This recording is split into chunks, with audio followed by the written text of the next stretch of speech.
E antes de a gente observar o enunciado desse problema, eu quero falar um pouquinho sobre essas aplicações, onde aplicar, onde que aparecem essas funções mais na questão administrativa. Tá? Eu vou colocar aqui para vocês um probleminha que fala sobre custo total de produção, receita, quando você vende alguma coisa você tem uma receita, e o lucro, você tem aqui o lucro dessa produção e venda. Muito bem. Antes do enunciado, vamos conceituar um pouco isso. Olha, você tem aqui custo total. Nós vamos simbolizar essa função custo total por Cx. Veja, como nós vimos lá, f de x é uma função que depende do x. Custo total, C de custo, podia ser F, qualquer outra letra, mas para ficar mais bonitinho, né? C de custo, para a gente até depois diferenciar o que é uma coisa e o que é outra. E o x é a nossa variável, né? Aparece bastante aí, poderia ser qualquer outra letra, mas o x é muito utilizado, né, na matemática, vocês sabem disso. Então, o x é muito utilizado como variável independente. Nesse caso aqui, nós podemos dizer, e até para conceituar o custo, veja, o custo de produção, o Cx, depende, então, tem uma relação de dependência, e essa relação de dependência é formada por duas parcelas, é composta por duas parcelas. O chamado custo fixo e o custo variável. Então, nós vamos compor essa nossa função, custo total, dessas duas formas, são essas duas parcelas, o custo fixo e o custo variável. O que é o custo fixo? O custo fixo nada mais é que aquele custo que você tem na sua produção, aquele dono da empresa, da loja, enfim, né, tem todos os meses, por exemplo. Aluguel, despesa com funcionário, ele tem que pagar, independente de produzir mais ou menos, ele tem esse custo. Esse mês nós produzimos muito pouco, mas ele vai ter que pagar o aluguel, os funcionários do mesmo jeito. Então, o custo fixo, o nome já diz, é um custo que ele tem sempre. O custo variável, o nome já diz, variável, vai mudar de valor e vai depender justamente dessa variável x. Né? É a quantidade a ser produzida. Então, o x para nós aqui vai ser a quantidade produzida. Então, esse x é variável, por isso, então, custo variável. Se eu vou produzir mais, se eu vou produzir menos, esse custo muda de valor.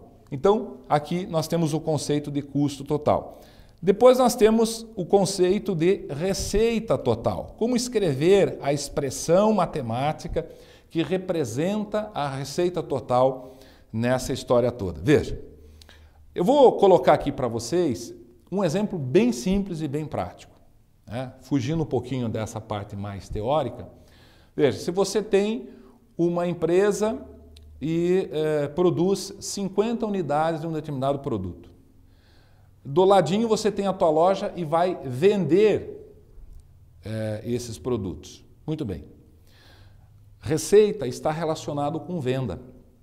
Então o que vai acontecer? Você tem lá na tua prateleira 50 unidades a serem vendidas a R$10, hipoteticamente falando, R$10. Chegou no final do mês, você vendeu as 50 unidades. Muito bem, o que aconteceu? Qual é a tua receita? Quanto entrou no teu caixa?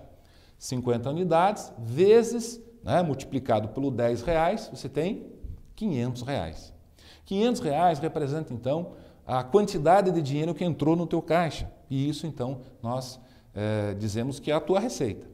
Ora, usando esse exemplo, essa lógica, nós podemos dizer que receita, toda vez que você multiplica o custo unitário pela quantidade vendida, você tem então a tua receita. Veja, 50 vezes 10. O que era 50? Era a quantidade vendida. O que era o 10? Era o preço unitário, o preço de cada unidade. Nós podemos representar aqui essa nossa receita total, né? Que é o Rx, né?